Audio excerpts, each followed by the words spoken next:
very exciting to be back here for a third time, but a bit stressful to have some technical hitches, and sorry we've got started a bit late.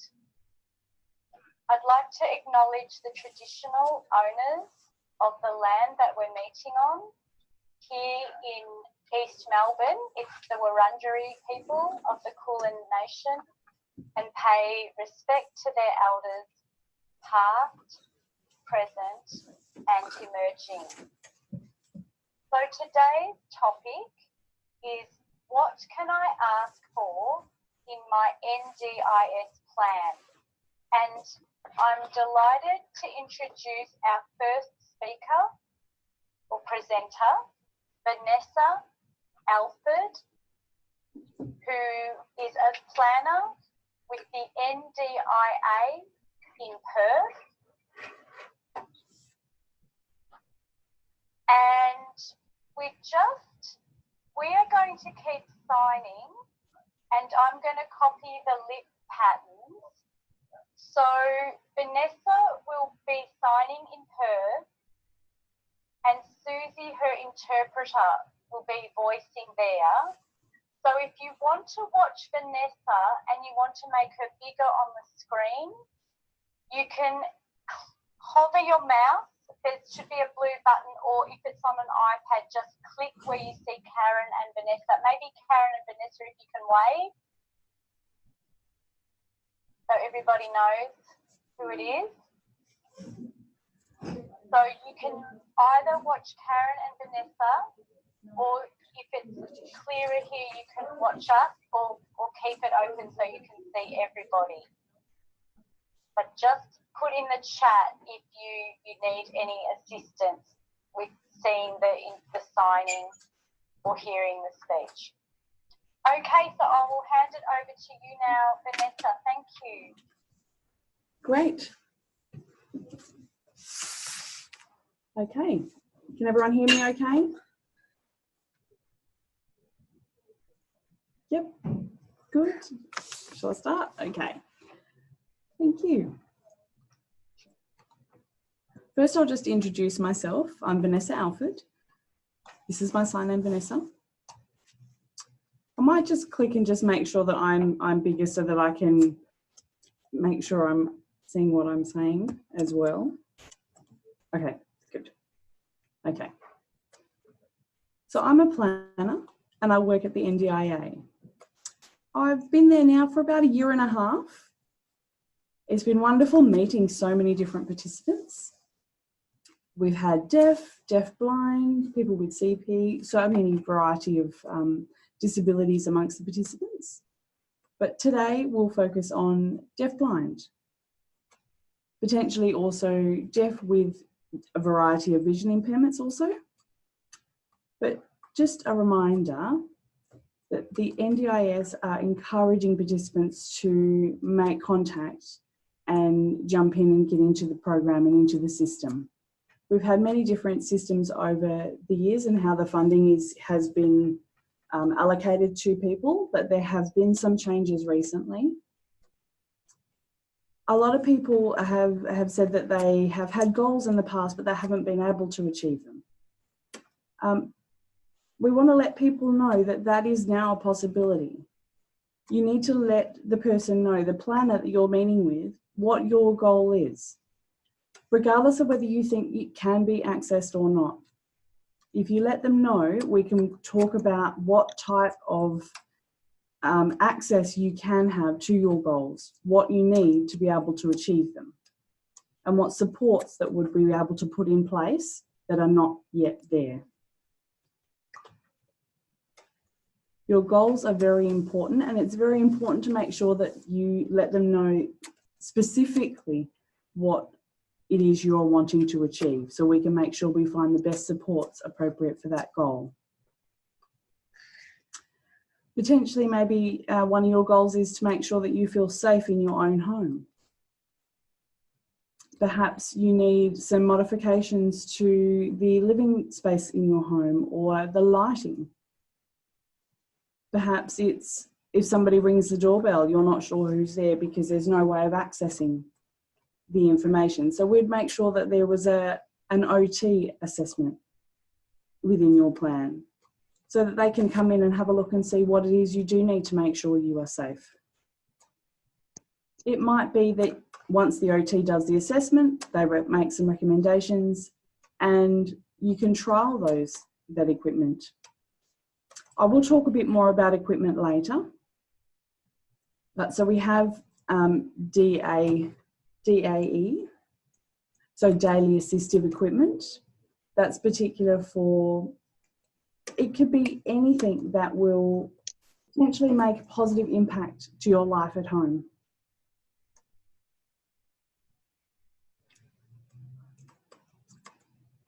Another example is maybe you would like to go to a disco event, perhaps in your local area. It's something you've always wanted to go and do, but it's not potentially possible on your own. Perhaps you need a comm guide to come with you or an interpreter. Depending on the situation, it might be a more formal support or an informal support. It's something that you need to discuss and have a really good think about the different situations and how different supports can support you in those spaces. And that's really good to make sure that you have a good think about those goals and how you might be able to achieve them before you go to your planning meeting, so that you can discuss them when you're in your meeting with your planner. Some people might have lots of goals, maybe 10 different ones that they would like to achieve. That's great, but also make sure you think about the ones that you can perhaps achieve in the next 12 months, so some more short-term goals, and then other ones that perhaps may take longer, and they could be your long-term goals, so that you're working slowly on those and being able to achieve all of them. So we'll just hold off on the goals talk for a moment. I just wanted to discuss the different categories of funding. So all of them start with C, so that makes it easier. There are 3 different ones. We have core support, capacity building,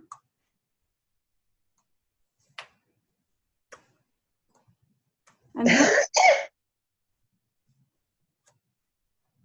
so for the core funding, there's 4 different categories within that group. So that funding can be usually flexible amongst those 4 categories. So perhaps you need more for one particular area than another. You can make those changes and move them around, whereas the capacity building is not so flexible. The categories within the core funding is consumables. So that's usually where you would have interpreter funding, daily assistive equipment, and I just spoke about that before, DAE. So that is usually low cost, low risk equipment and assistive technology. So when I say low cost, it might be something that does need to be done, even though it might be low cost, it is particular to safety or quite a high risk. So you need to make sure that it goes through an OT and an assessment if required.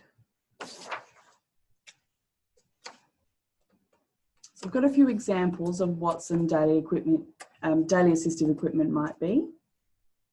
So it doesn't mean that everybody would get exactly the same equipment. It depends on what your needs are. So perhaps some tactile dots that can be placed around the home. A cane or a walking stick. For some people, if it's the first time that they've used a cane, then we need to make sure that we also have training along with the cane and understanding of how the cane can be used confidently, and also any other additional equipment that may be needed, for example, replacement balls for canes.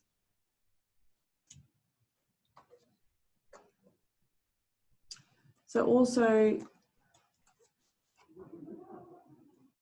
So an electronic magnifier or a non-electronic magnifier. If it's a non-electronic, that could be purchased through the daily assistive equipment.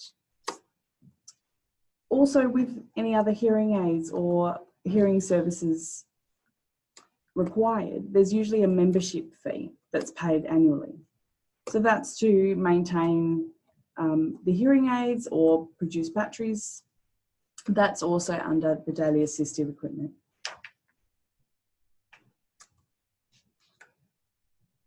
The hearing aid and the cochlear itself are not part of the daily assistive equipment, only the annual membership fee. That's quite separate.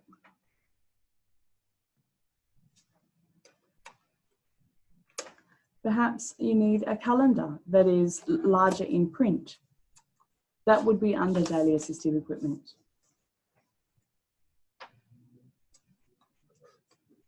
So consumables and daily activities. Perhaps you need somebody to assist with meal preparation. You can ask for funding, and if that's something that is deemed suitable for you, then that can be funded. Same with assistance to go and do some grocery shopping. Can you just hold it for 1 second, Karen, while we do an interpreter swap?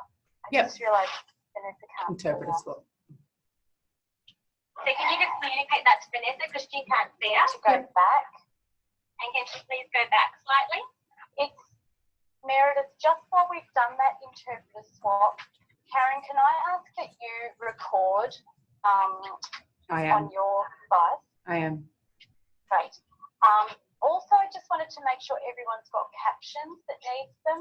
You can press the caption button down the bottom if you haven't done that. Okay, sorry, Vanessa, we just need to go back a little bit because we had an interpreter swap. Do you want the captions? Realised you didn't see us. Yeah. Yeah.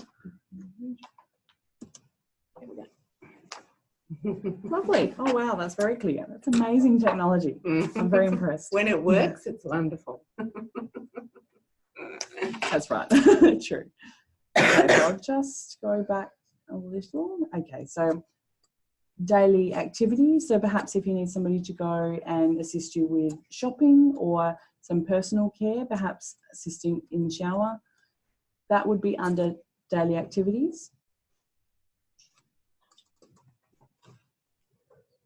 And then social and community, civic participation, so CCP. So you're wanting to go and join in with your family to an event or go and do an activity with a group of friends. That funding would be under there, and ComGuide funding is usually funded through that category. Transport is very dependent upon individuals. So before there was mobility allowance, and that's been changed to come under NDIS as transport.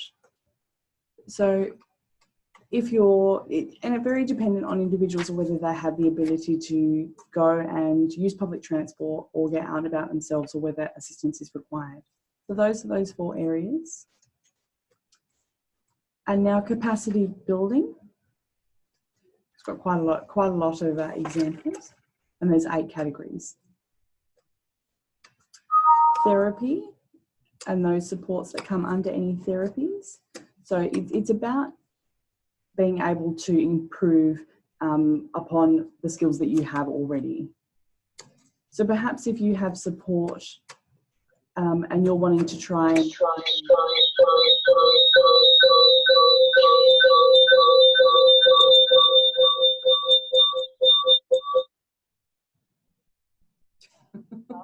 What was that?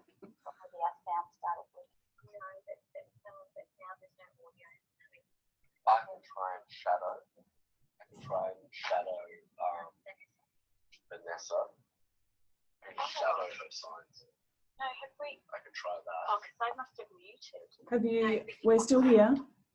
We're still hearing you guys. Oh, okay, sorry. Keep going. Keep going. Okay. Okay, where was I? Okay. Perhaps you're wanting to have support to gain some skills to be able to do something independently. So you can have a support worker for a period of time and perhaps then wanting to decrease the amount of time you have a support worker because you've gained the skills to do it independently.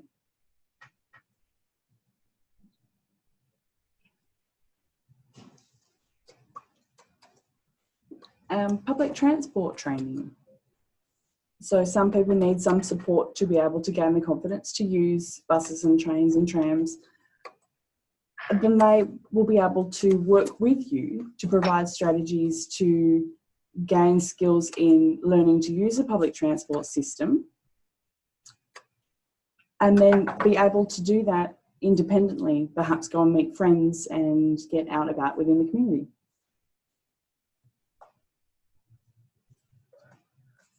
So NDIS is very, very particular about ensuring that each individual has choice and control.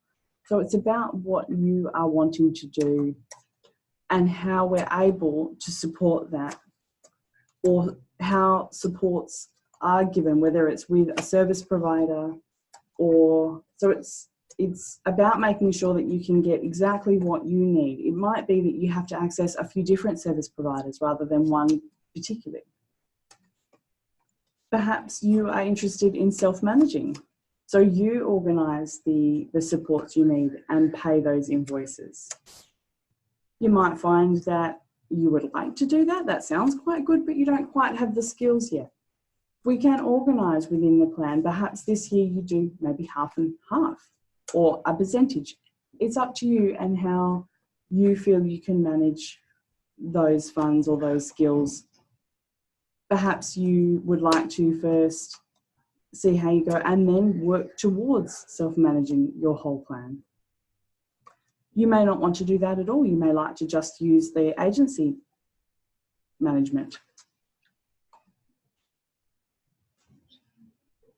So, and capital. So that's looking at assistive technology and home modifications. It's usually more expensive devices or devices that come with potentially a risk. So they can be braille notes, electronic magnifiers, cane or specific software that may be used for communication. For example, there might be a software that is able to read to you what is written on a computer and given through audio. Also assistive animals, for example, guide dogs would be under that category. So the very, very specific process of how you can achieve those.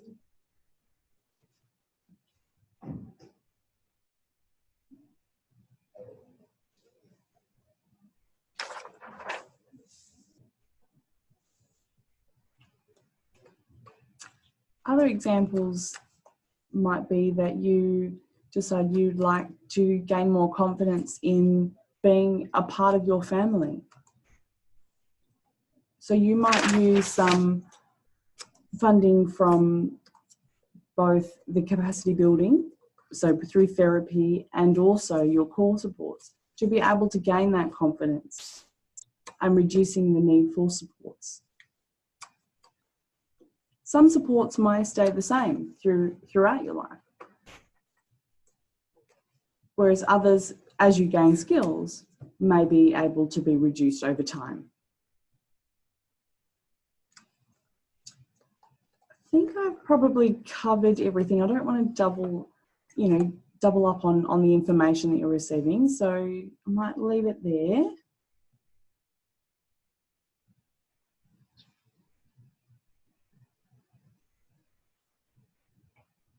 Carol has a question. It's Meredith speaking. We're holding questions until the end. If you have a technology issue, you can type it into the chat section. But we're going to hear all speakers and then we'll have questions at the end. So can I just check with Karen, are there any technology issues in the chat? No. Okay. great. But if you do have a technology query, just type it in the chat. Otherwise, we'll have questions at the end. And it's best to use the raise hand in the Zoom. We're not putting our hands up on screen, so it's the same for everybody, that they use the raise hand in the chat at the end if you have a question. Thank you so much, Vanessa. That's really useful information. And I see we probably have one question. I'm sure there will be more questions for you at the end. Now, I would like to introduce Paula Avila, who is on the reference group for the Deafblind Information Hub. And Paula is also a member of Deafblind Victorians. And Paula is going to be speaking to you about her plan and the sorts of things that she has received and the supports being a person with deaf blindness.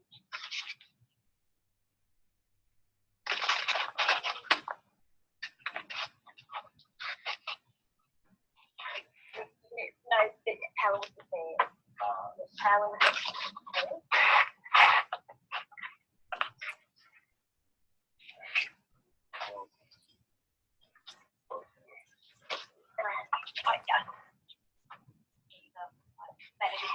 So you'll have to use so sorry. Can Susie, we did talk about this, can Susie voice for Paula? Is that okay, Susie? Sure. Everybody can hear me, so they should be able to hear you.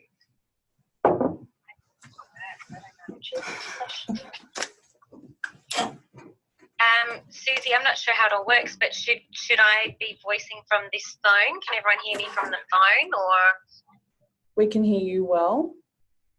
Yeah, would you like me to voice from here, or would you like Susie to do the voicing? I think better if you do it. Okay. Yeah. Okay. I think everyone can hear, so that I have to put it on my lap Okay. at the same time. So Yep. Yeah.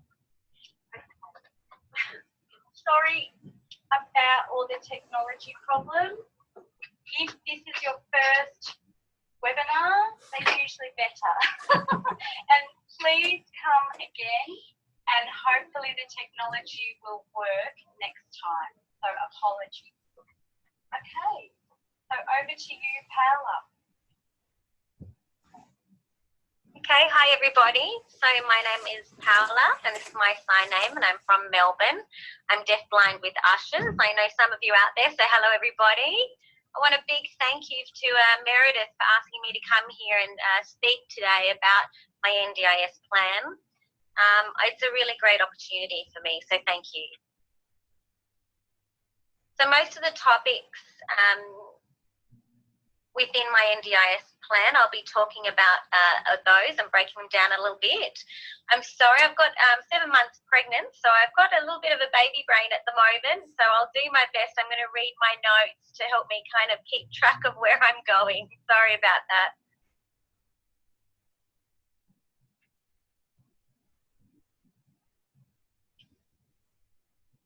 So the goals in my NDIS plan are as follows. And they were really important. I had about 5 of them all together. I really wanted to become independent. That was very important for me. I wanted to get involved in the broader community. I also wanted some more knowledge and skills and kind of improve my knowledge in different areas. And I really wanted to, you know, have a real positive experience as a deafblind person with Ushers. I wanted to access for communication, for travel. And I also wanted to work. I wanted to join the workforce, you know, just like everyone else.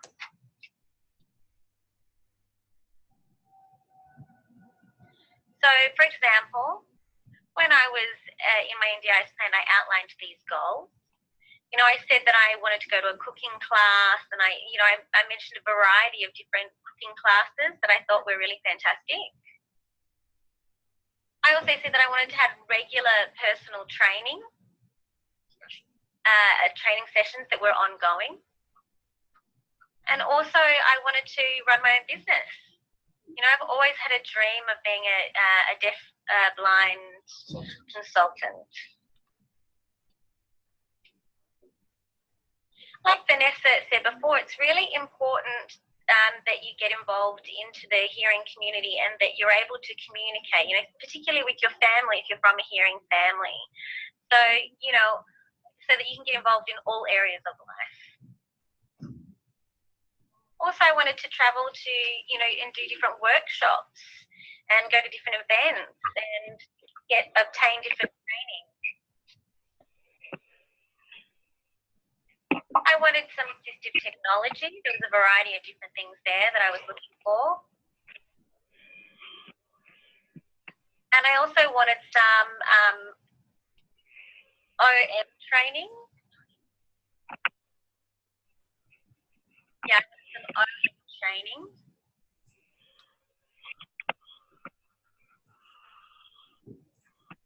I also wanted some personal development. I'll explain to you what I mean when I say personal development.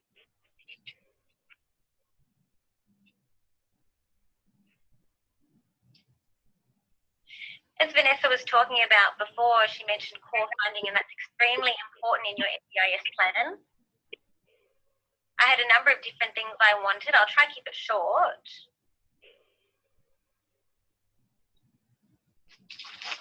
So the first one was comm guides. So it's a little bit like my ears and eyes. So I can travel, I can see things, I can communicate with anyone around through my communication guide.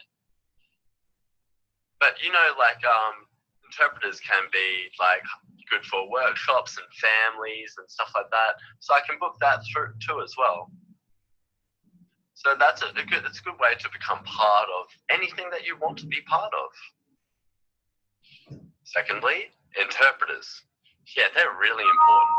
I'm sure you all know that already, but like interpreters for my formal meetings, medical appointments, any kind of appointments that I want, like physioenteropathy appointments, New Wave, and also practice studying courses too. Interpreters are good for that. All right, fourth, equipment. So really that stuff, it makes a big impact on all parts of, it's a big part of your life. And also like, you know, magnifying glasses, so I can read anything. And also I have a cochlear implant, which means I wanted an upgrade for a new one. And that came under that too. So my extendable cane. And you know, like fire alarms, like specific, they need extra lights in your home to make sure that you know what's going on. And also in the backyard and the hallway. But also baby crying alarm, baby monitors, that will fall under this as well. And the last one, the fifth one, therapy and training. Firstly, counselors. They're really important if you can have them because they'll help you how to deal with everyday challenges in life. And living as a deafblind person, every day can have challenges, and the therapist can help you to relax and know what to do and understand how to deal with these things. They're really amazing. Secondly, also,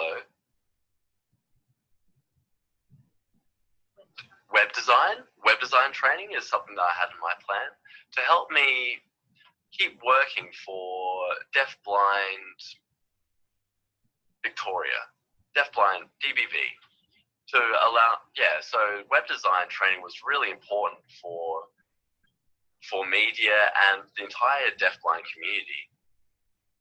And also the type of speech therapy to help me like understand new sounds with my new cochlear improvements.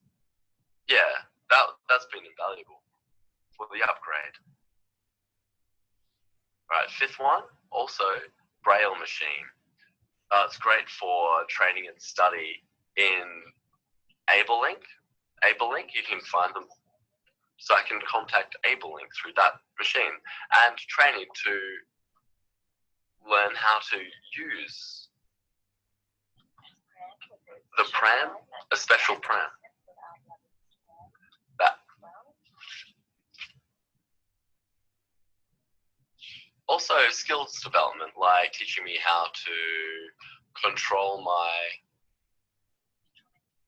NDIS plan, how to use the portal, how to, if in the future I want to become independent, I want to be self-managed, it's important to have that training now for coordinating support workers and such, because in the future I want to become completely self-managed, and that's all for now. I think that's all for now. Yeah. Thank you. Thank you.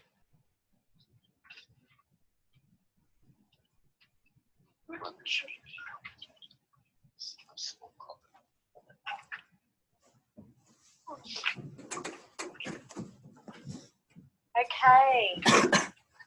Thank you, Paola. That was great.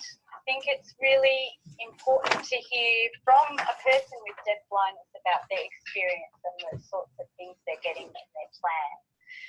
So our third speaker is my colleague, Karen Wickham, who is a deafblind consultant at Senses in Perth. And Karen will be talking a bit more about just some other things that you can ask for in your plan and give some examples. So over to you, Karen. Thanks. I'll just first check, sorry, any tech issues or questions about technology?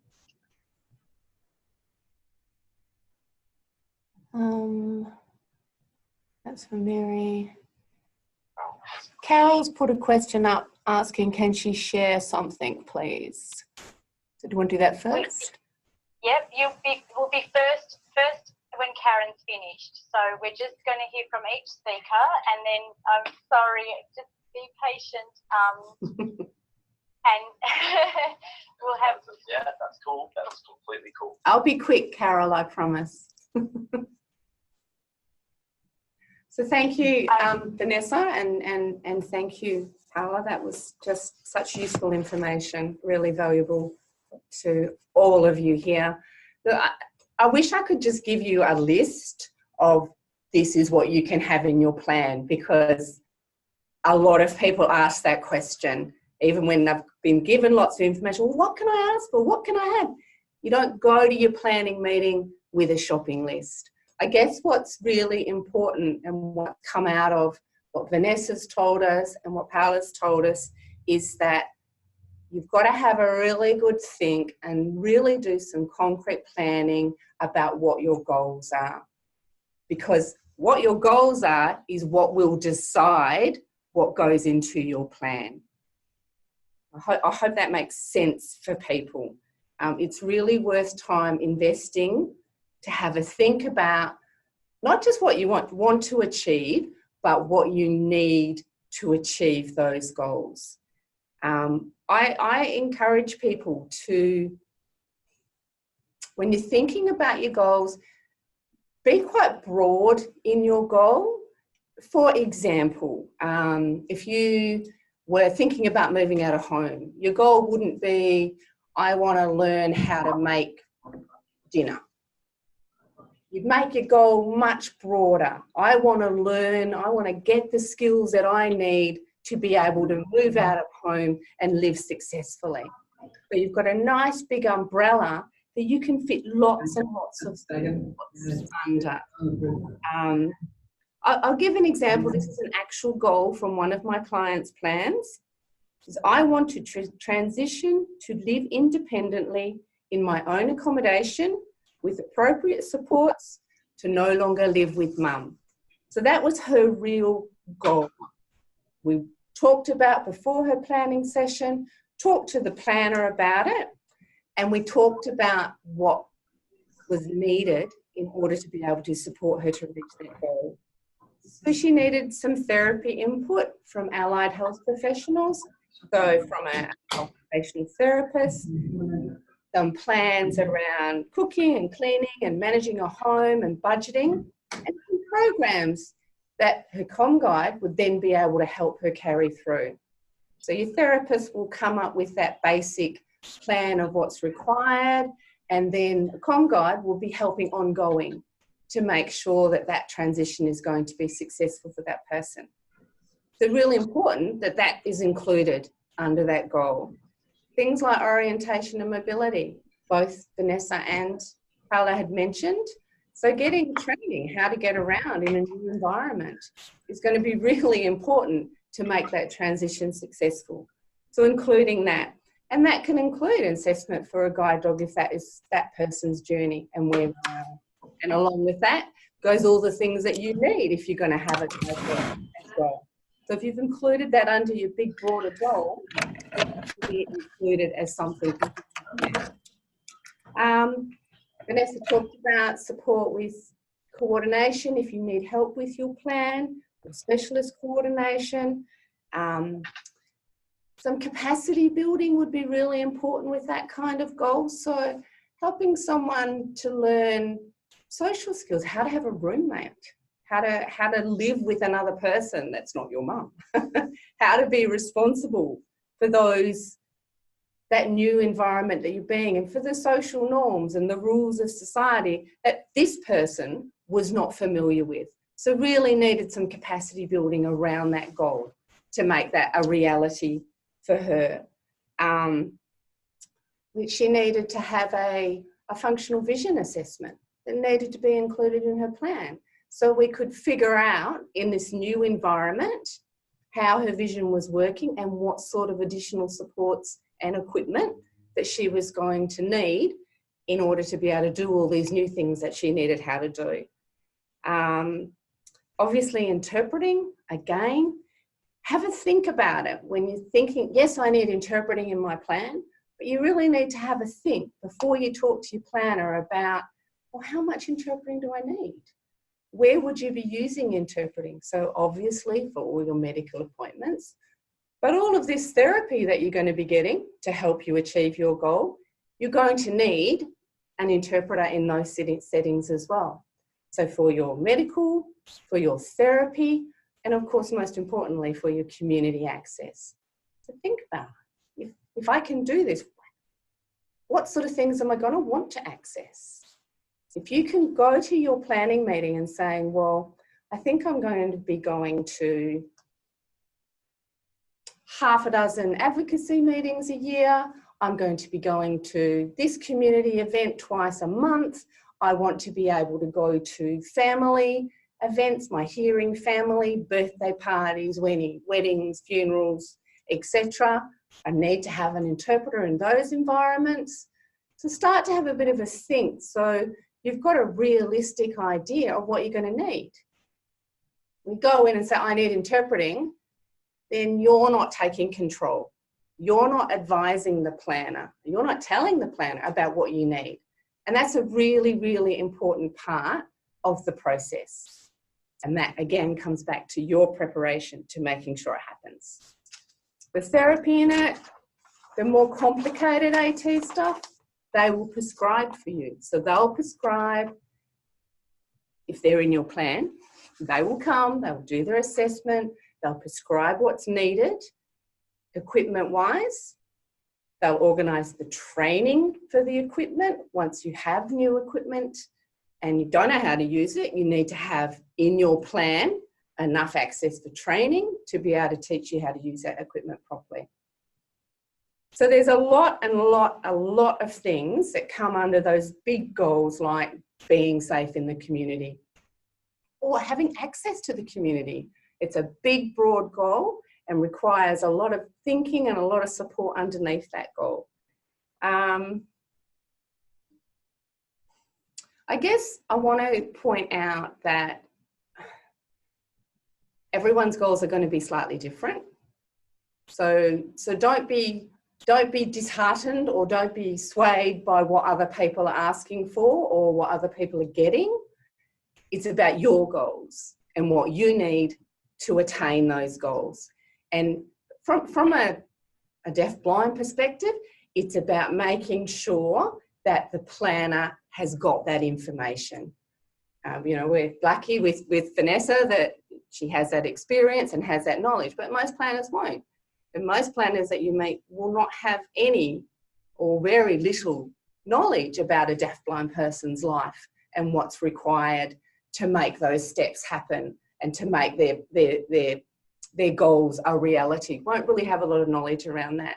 So I really encourage you to take some ownership and to take some courage and put in that preparation time about going into your planning meeting. And don't get too stuck on, what do I need in my plan? It's much, much more about what are my goals and then what do I need to make those goals happen. And talk to us, talk to your peers, talk to other people when you're gathering that information. Through the Deafblind information website, you can ask a deafblind consultant. So you've got questions, you're not sure, you haven't been able to get the information, you can come to us and ask, and we can certainly support you in that process. Come to the webinars. Interpreter spot. Okay. Sorry.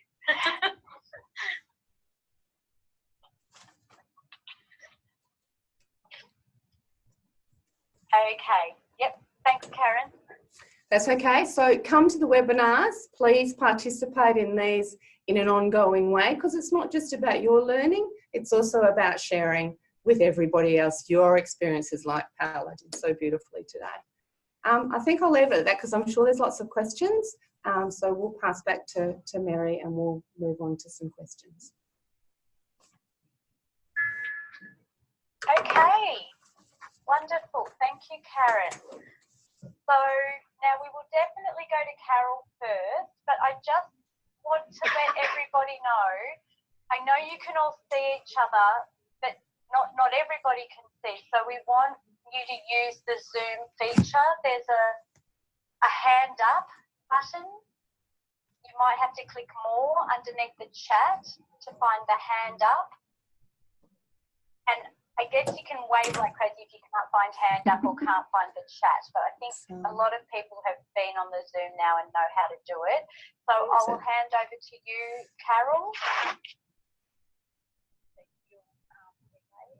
Hello. So that was really... wait. Sorry, you need to sign and relay, and can you voice? Yeah. Yep. Yeah. Sorry. Okay. So you need to voice there. Yeah. So they can see your face. Yep. Okay, good. Thank you. Thank you for coming. Thank you for your patience. Are we all ready from Carol? Ready? Ready, everyone? Yes?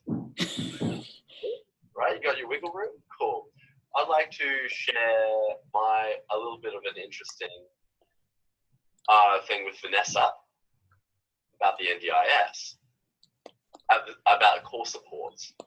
I think it'd be a good idea to ask, to put down deafblind ideas, maybe on a website. Maybe we could put them all on a reader, maybe for the NDIS. Like, I think it might be a good idea to help clarify what's needed.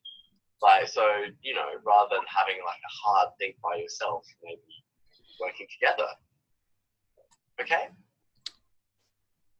Yeah, like just a coordinated agreement. Let you know. Vanessa, yeah, I could let them know. I'd like to let you know. Carol, can you see Carol, me? Can you see me? I'd like to let you know that we have an Auslan video on NDIS, on the NDIS website. You can have a look for yourself.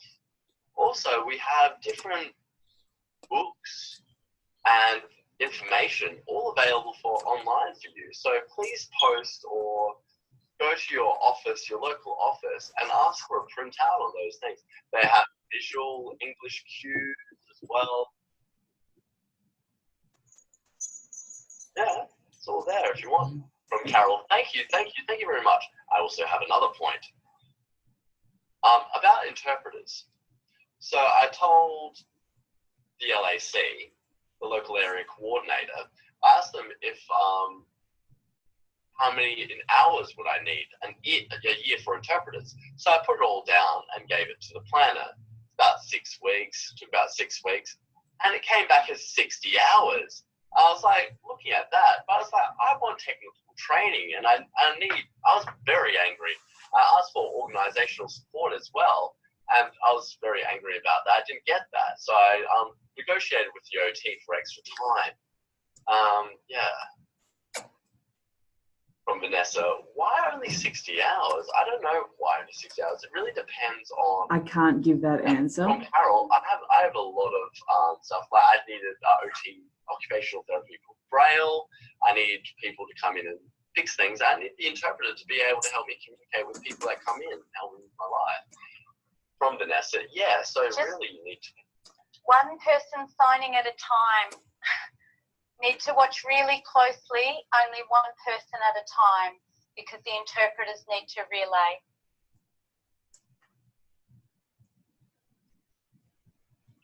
Yeah, good point. Yeah, because we're all signing straight back and forth. Yeah, from Vanessa. Yeah. Now you can see, like, because also the connection, we had the connection. We forget about the more interpreters. Like from Carol, yeah, that's okay. I've got patience. Vanessa saying again. Yeah, so interpreters, if you're not happy, you can ask for another meeting and negotiation and maybe go through a process with them. It's important that you let them know. From Carol, yeah, I'm self-managed. So yeah, from Vanessa, yeah. From Carol, I'll go through the process. Let's see where the hand up is.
She was asking about Deafblind Camp and could those fees be added to her plan? And yes, absolutely. So I would put that in each plan. From Carol, which ones? Not travel to get there, but I think it's $150 the last Melbourne camp. And next time there's one in Perth. The cost to be at camp, and also if you needed ComGuide support to get there. So the support, travel support, if you needed that, and if you needed support at camp, individual support at camp as well. So that would be very appropriate to include that in your plan. Meredith, that's great. Thank you, Karen. I was in Adelaide yesterday telling people about the Deafblind Hub, and captioning came up quite a lot, that captioning is something that you can put in your plan, and that people are struggling to understand what captioning is, service providers, but for some people with deaf blindness, they would need captioning this as much as they would need interpreting. So when someone else would need an interpreter, they could put as many hours for captioning into their plan. So it's another thing to be aware of, that captioning is something you can ask for in your plan. So are there any other hands up? So hand up means you want to, sign or speak on the screen. That's one way you can ask a question or make a comment, or you can type your comment if you don't want to sign or don't want to speak on the screen. So those are the different options. So are there any other questions or comments in the chat or any other hands up? I had another comment, Mary. Okay, Karen, yep. Just going back to that conversation about interpreting hours and having a think about what you need to meet your needs over the 12-month period of your plan.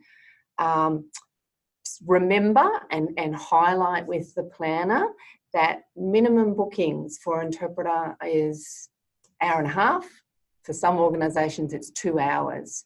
So, for example, Carol got funded for 60 hours of interpreting. That doesn't equal 60 appointments. That might only equal 30 hours or 30 bookings with their interpreter. So it's really important that you highlight so there's a clear understanding that that has to be taken into consideration when they're calculating the number of interpreting hours that you are going to need.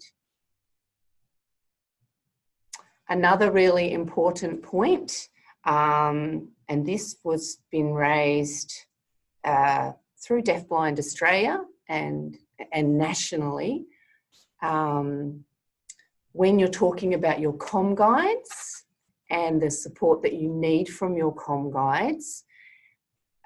In February, the NDIS introduced a third level of complexity of training, a training level for support workers. So it's really important that you ask for a level 3 support worker. They're paid at a higher rate because they have additional skills. So you're needing support workers that have Ausland.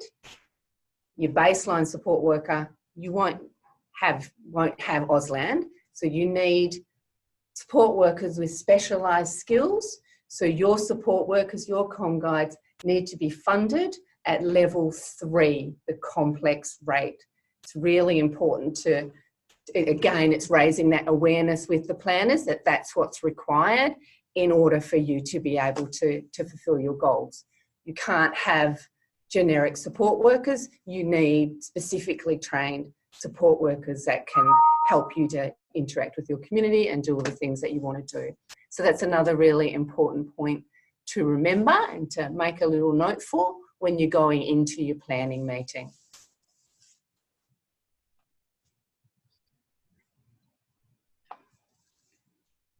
Great, thank you, Karen. All really good points. I think this is going to be a popular webinar for people to go back to. It's been a lot of information. So have we got any hands up or any comments or questions? Does anybody else want to share their experience of their plan and the sorts of things they've got? If there's something they've got in their plan that we haven't discussed today, something different. Every plan is as individual as a person, really, so they'll all be quite different.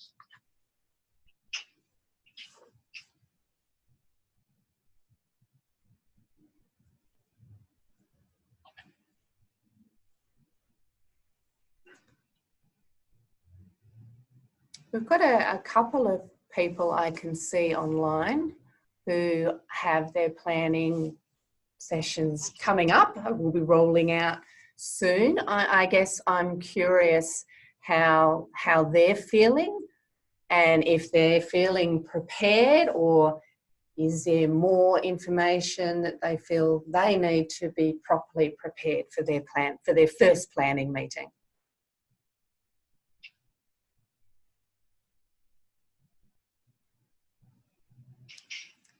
Wilma has her hand up. Okay, thanks, Karen. Craig, can you unmute Wilma, please? Okay, have you guys got me? Can you hear me? Yep. Can you hear me yet? Yes, yes. Karen, can you hear me? Yes, Wilma. Okay, great. Now, you were talking about captioning.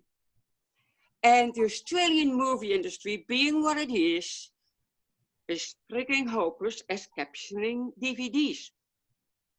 Is that something crazy that could be asked for?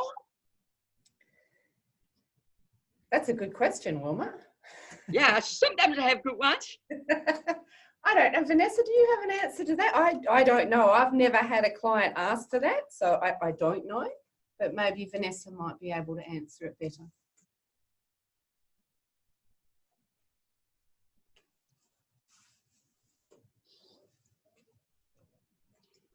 Just to clarify the question, Wilma, do you mean that as in films and cinema don't have, or is it the format that you need changed? No. It's not captioned at all. Okay, can you hear me still? Yes. Yeah. Okay. I buy DVDs, usually science fiction. I love my DVDs. So it's something that I buy for seeing at home. But often the Australian DVDs are not subtitled. I've been trying to get it through Amazon America, but I still get it from Amazon Australia. So the films are not subtitled. And I was wondering, is that something, you know, the captioning, the subtitles, is that something I could ask for?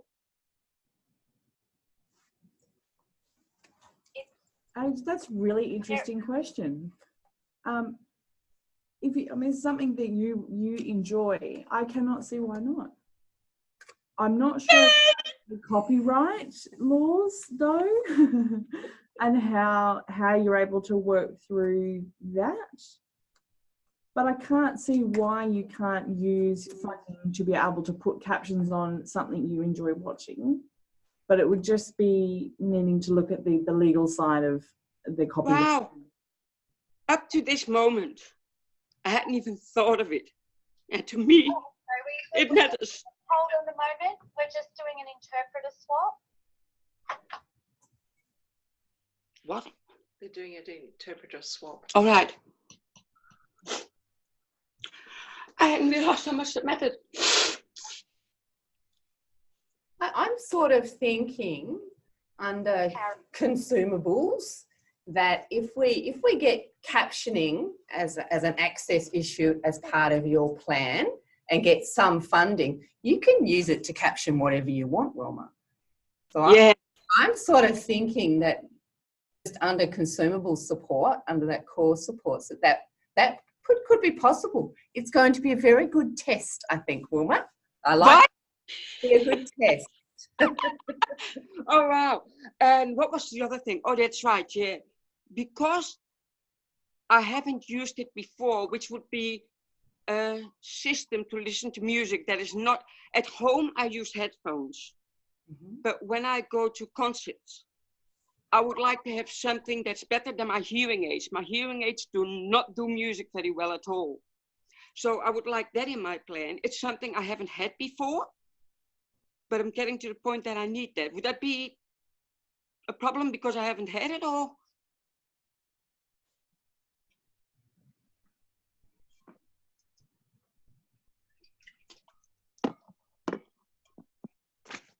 What device? What device are you talking about, sorry? From Vanessa? What kind of device would you be talking about? What kind of device? I am not quite sure yet. This is something I have to investigate with my comm guide and find out what's available and what will work best. It's Meredith speaking. So really, I've got to ask for the funding so you can research and see the different. It's about getting the funding first. Yeah, sorry, I can see it. It's about different ways, different options. Really, it's important that you try different things. So maybe you want to have a look at that and don't like that technology. Maybe you want to try that instead and think, wow, that really suits me. That's awesome. And then move on from there. So also you can ask for retail funding, rental funding for that. So really it means that you can try different Asterix retail funding. technologies to buy. There is another hand up, Meredith. Okay, so Craig, can you mute Wilma now, please? It's Meredith. I'm thinking a good way to go, Wilma, would be to ask for audiology to explore that in your plan. An audiologist would probably have the best idea about the types of devices for that specific purpose and what would work best. And because enjoying music would sort of come under one of your key goals, that would be linked, and that you could go through an audiologist to explore different options and perhaps try different options. That would be my suggestion. So Karen, who has got their hand up? Sharon. Hi everyone, how are you? Hiya. Okay, a little bit nervous here. First time I've spoken on here. Don't be nervous. Oh, Sharon. Okay, I actually have a couple of things to say. Firstly, sort of, I think with the, I'm one of them that will be going for the review. I wasn't too happy with my last one at all.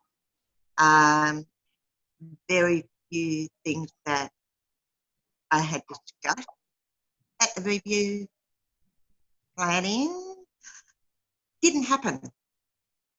Okay, and I didn't get, I didn't know anything about it until much later on. So anyway, my first one, I personally think that everyone should at least be plan managed rather than be managed by the NDIS. Talk up a little bit, sorry. Excuse me, Sharon.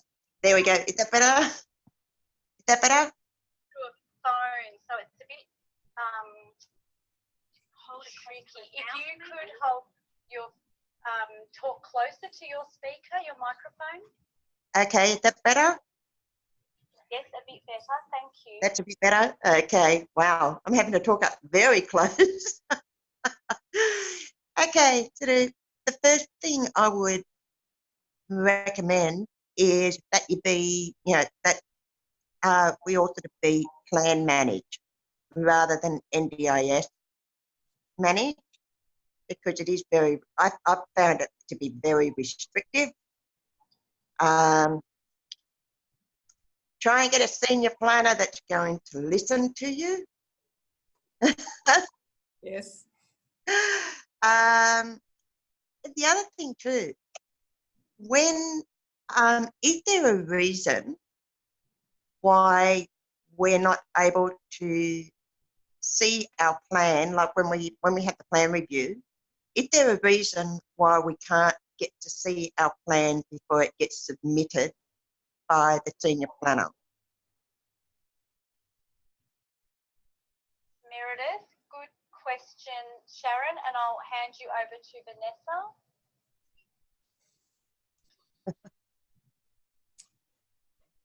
I know before the state funding, so they allowed people to have a look and they would renegotiate, but the federal process is as it is. So, but it's important to make sure that you take some, all of the ideas, all of the goals, the equipment, everything that you're wanting to have in your plan, write that on the pre-planning documentation, take it with you and give them that. That way, whatever's discussed is also in writing too. Mm-hmm. Yep. But before the senior, because when when I had my plan review last year, I had 2 other people with me and nothing, all but 2 things. Or there was only 2 things that I had said that was put down, but it was totally different to what we had discussed at the planning review that I had last year. And when I got, they did not send me out a copy of it. I had requested it. Then when I finally got to see it quite a few months later, it was nothing to what we had discussed in the planning review. So that's why I'm asking, is there a way that sort of, after we have our planning review meeting, before the senior planner submits it into the NDIS to be assessed, can we make it that we see the plan that they're going to submit before they actually do it? And the reason why I ask that is because, as you know, if you're having to query or go over, some mistakes that's made, that can take months to get it sorted out. So that's why I'm asking, is there a way that we can make the planner show us what they're going to submit before they actually do it? Just an idea. It's Meredith speaking. So that's a bit beyond the scope of this meeting. That's something that's true for every NDIS participant. They would all like to see the plan before it is submitted. It's certainly something we can take back to advocacy. I also wanted to mention, Wilma, your point. I think that's a key advocacy point, that some things are NDIS, some things are absolutely what you can put in your plan, but others require a bigger picture approach, an advocacy approach. And what you're asking for, Sharon, it's a good point, and I understand your frustration, but it's beyond what Vanessa can do. We can all keep letting the NDIA know that it's not working. People need to see their plan before, but that's all we can do. There is a national advocacy group for deafblindness, so it's something that we can add in that's important, that people can see their plan before it gets submitted. Did you have any other points, Sharon? Thank you. And the other thing too is sometimes it can be quite difficult to get to see a senior planner. Do we have are we able to push the issue with seeing with having to see a senior planner? It's Meredith. I'll hand that over to Vanessa. I think you just ask and keep asking, but I'll also put it to Vanessa if she has any suggestions about the best way to make sure you can see a senior planner. Just before I hand over to Vanessa, Sharon and everybody, I want you to know that we are well aware that people with deafblindness have complex needs, and it's something that we are going to tell the NDIA that if somebody comes up as their first disability is deafblindness, that automatically triggers that they need a senior planner. I'm not saying that will happen, but that is what we are going to recommend. So I'll just hand over to Vanessa if she has any ideas about the best way for people to be able to access a senior planner. Okay, so like it was said before, Ryan, so he's another NDIS planner from Victoria. He joined the last webinar, and he's also got some videos as well on the NDIS. They're on the NDIS website. You can request a deaf planner, or you can request somebody who has the knowledge that you need. So there's no guarantee that they will be available. Obviously, sometimes they can be booked up, or there can be other issues that may not mean they're available, but you can request that. I'm happy to send the link of the videos to Karen, and you'd like to share that with the community? Meredith. Thanks, Vanessa. Did you have anything else, Sharon? No, I just hope I have better luck this time because I've been knocked back for so many things that I'm sort of wondering if it's a bit of a joke because I really have been knocked back for a lot of things for various reasons. For example, I needed the like the screen magnifier, but a reader. Okay, and that got knocked back not once but twice because they failed to see how it would help someone with deaf blindness. But I have Usher too. So yeah, I'm still waiting for my portable video magnifier. That was sort of, like put in, I think about 8 months ago. Nothing has still happened. I have rang them up to get a copy of my NDIS plan sent to me. That hasn't been done. So I've really been copping the runaround with it. So I'm really hoping that this year, next month, I'm doing my homework. I'm doing plenty of work, but I really hope that this year it'll be a lot more successful, I hope. But thank you. Thank you.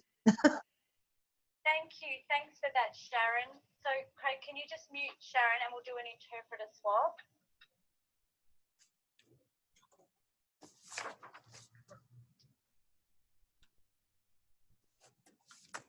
It's Meredith.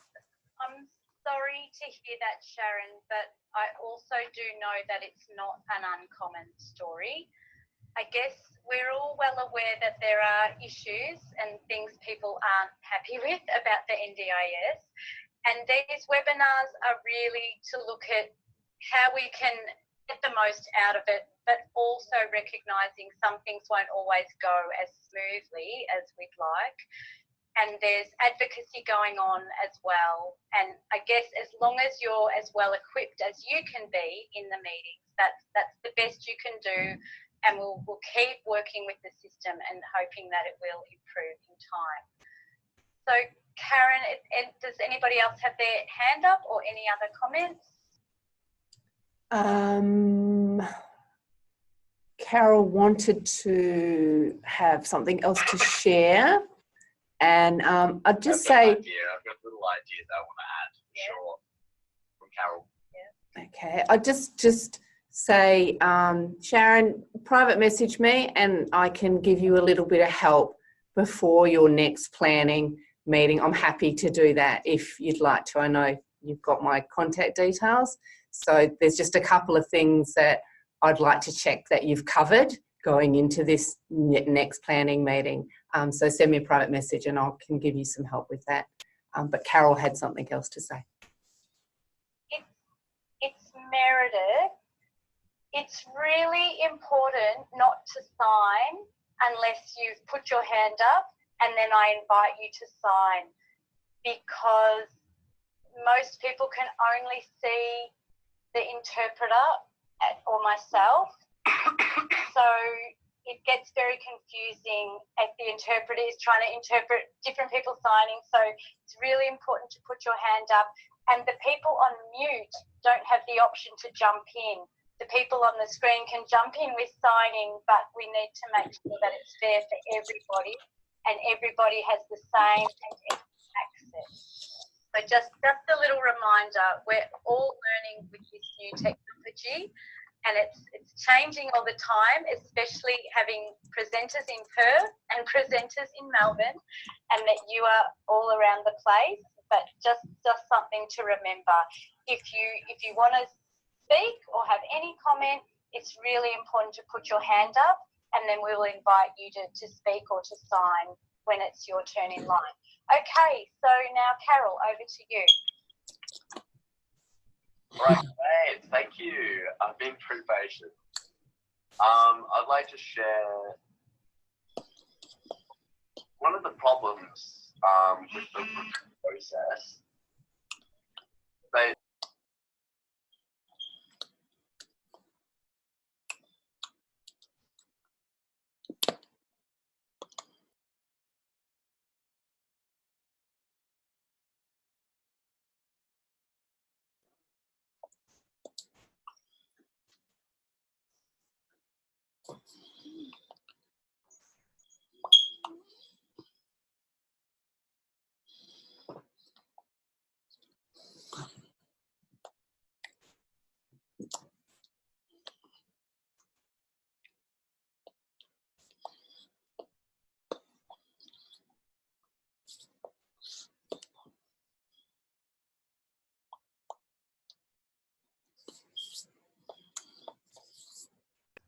make it all good and smooth. So I tried to organize some interpreters, but I did not like the so like for the NDIS. You have to be very careful and important what interpreter you have for access. So the short term is better, not long term, because I became very frustrated with the ongoing process, and my mental health was not good. I became very depressed with the dragging out of the process.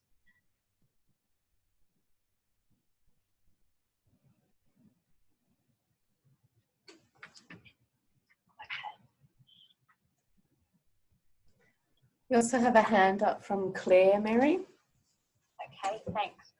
Thanks, Carol. I think just like Sharon and like many, it's not always smooth. So it's good to hear from the people who are having more positive experiences with the NDIS, seeing what they're doing, and perhaps starting to get some precedents, like examples that you can take to the plan and say, well, this person got this, you know, they have similar vision and hearing.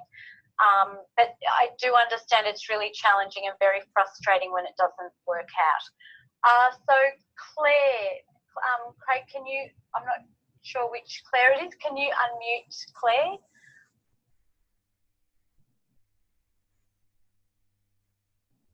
Hello, Claire? Or is Claire signing? I'm not sure. It was Claire Tellison. It's Claire Tellison. Claire, are you there? Seems to have gone.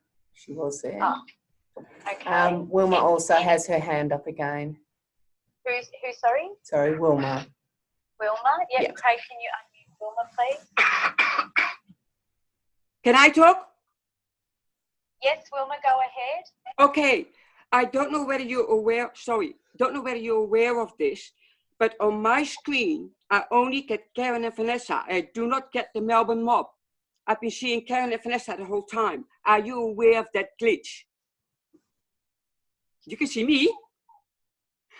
It's Meredith speaking. Yep. There would be a way, everybody can configure their screen the way they want.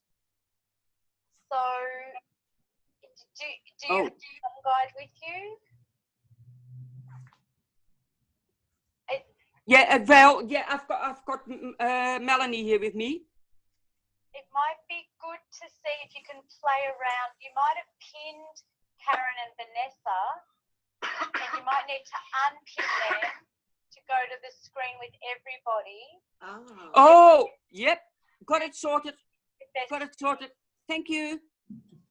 And so you might want to pin the Melbourne screen if it's easier to see. And we've been trying to have the lip patterns going throughout. Goodness, Wilma, I had you in mind because I know it helps you.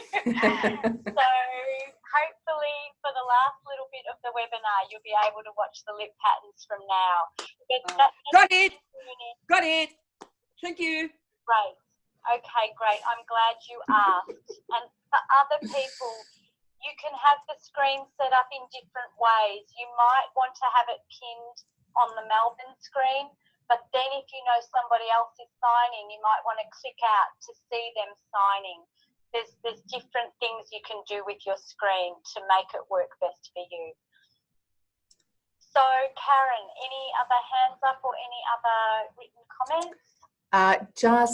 Did you want to, it's probably a bit late now, but did you want to highlight the CC feature? Streambox, is it? The CC closed caption. It's Meredith. Yes, I was a bit stressed when we started because, and we've still had technology issues throughout this webinar, but with today's webinar and for all future webinars, I wanted to let everybody know, and Craig, you could paste it now so that people could try it out for the very last bit. There is a link. I know that the captions on the Zoom software are not big enough for some people. So you can click the caption symbol down the bottom. It says CC. If you click on that, it brings up the captions. And then you can go and adjust the captions by clicking on your video settings or audio settings and going to accessibility. But I know that even when people have been doing that, they're still a little bit too small. So for this webinar, and I sent it in your reminder emails last night, there's a link that we will be giving you for each webinar, and you can click on that link and then it will take you to a website that has the captions coming out. So if you prefer captions and if you want them bigger or different contrast, you can set it up on your device how you want it. So you should be able to get the captions whatever size you want. And the other very exciting thing is, if you connect your Braille device to that URL, that link, you can access the webinar fully in Braille. So the captions will come through your Braille device. So it's just another access option that we haven't had for the first two webinars, but that we have had for this one, and all future ones will have that option if that sounds like something that would work for you or help you. And you might want to have two devices. You might get tired of watching the Auslan and you might want to stop and just read the Braille or have the Braille going in the background. So whatever is going to work best for you. We're still working on it all the time and very open to feedback if there are things that we could be doing that will make it easier to access for people. We have heard that some people are saying daytime is difficult. So we might look at running 1 or 2 webinars out of hours as well for people. But like last time, I'll send out a feedback survey after this, and we do really appreciate any feedback you give us. It's useful for us to know how we're doing and also to learn what you need and what works best. So Karen, any other hands up or any other comments?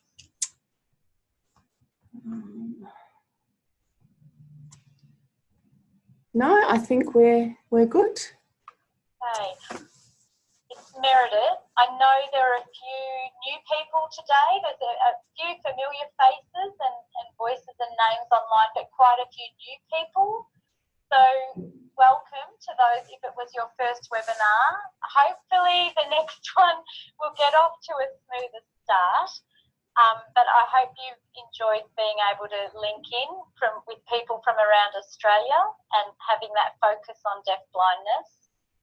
I'll just still allow a little bit more time if anybody's got any final questions or comments, especially for Vanessa and Paola, who have given up their time to be here with us today. I really appreciate you taking the time to come in and speak. So perhaps just think back to Vanessa and Paola's presentations, and if you do have any questions or comments for Paola, or Vanessa or Paola, let us know. Looks like we're... Can I just make one last comment? This is Vanessa speaking. I just want to say thank you very much for the opportunity to present to you today, and also to see how much you're sharing amongst your community and the experiences that you're having. That is really good for myself to get that feedback and how I can then deliver it back to the NDIS so that we can try to give you as best an experience as possible. So I'd love to hear any other feedback, and particularly if they're improving, would be lovely to hear. Yeah, thank you. That's great. It's great to hear that from Carol.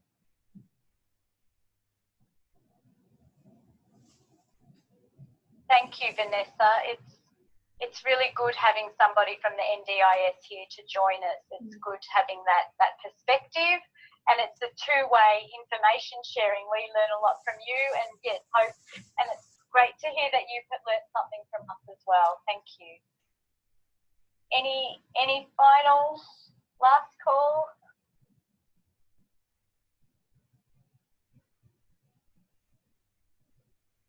Nothing, Karen? No. No, okay. Well, thanks everybody again. A huge thanks to Karen for letting us dial in, and to Vanessa and Paola and Karen for your presentations. They're really valuable. And thanks to you all for participating. It wouldn't be a webinar without all of you online. And do let your networks know about these webinars. We're trying to spread the word and hopefully have increasing numbers and bring the community together to all be learning together. I think especially having that national perspective, making sure that we've got that equity across the country. One of the things the NDIS was set up for was because they recognised that some people were getting better services or more services than others, and they wanted to address that.